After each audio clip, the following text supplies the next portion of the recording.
how did I end up with the Hyundai Ioniq 5?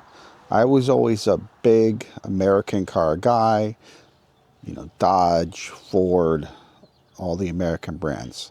So this is what happened. I owned a Mustang Mach-E. I got that in 2023, which I talked about in my previous video.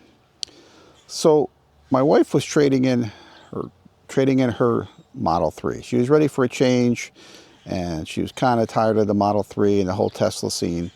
So she went to our local dealership. We had researched cars, and she wanted to check out the Ioniq 5. So this baby right here.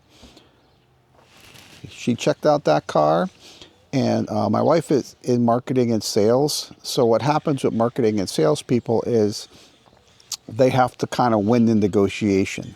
So they're actually easier people to sell than you might think. So my wife went in there, talking to the salesman about this car, and they're haggling back and forth and going into the office and talking to the manager and coming back out and all these discussions.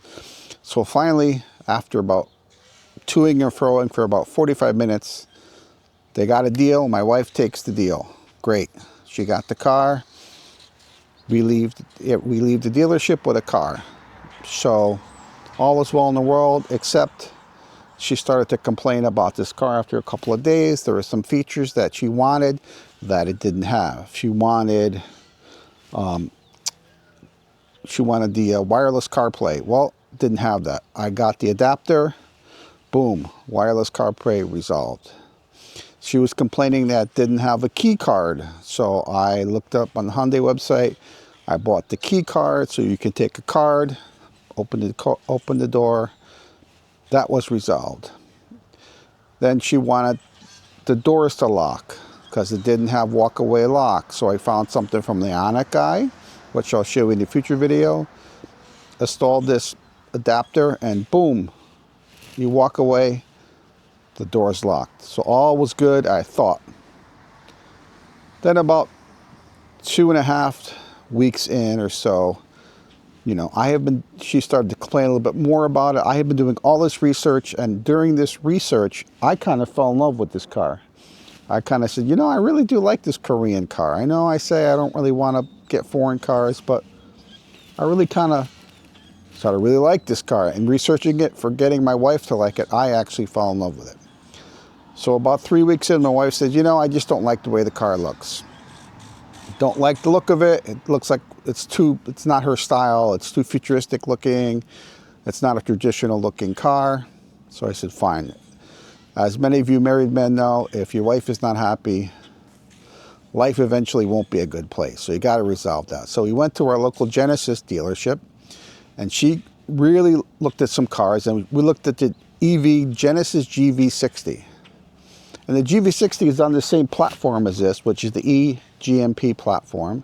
It's the same electric platform as this car, but it's the luxury version of this car.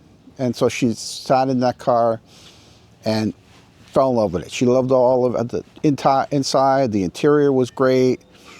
Everything she really liked about it. I had already resolved all the other issues, because the same issue that I resolved for the Hyundai, I could resolve the same way for the Genesis. So all those things about no key and no card key and walk-away lock and wireless CarPlay already resolved. So she says, great. So then they said, well, what are we going to do with this car?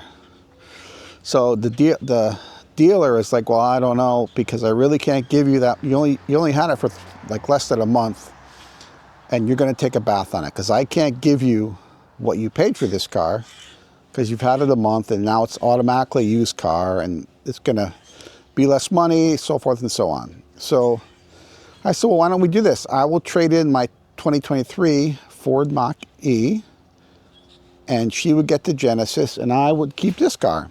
So that's how I kind of got this car. I got it because my wife didn't like it. And in trying to convince her how great it was, I actually fell in love with the car, and the rest is history.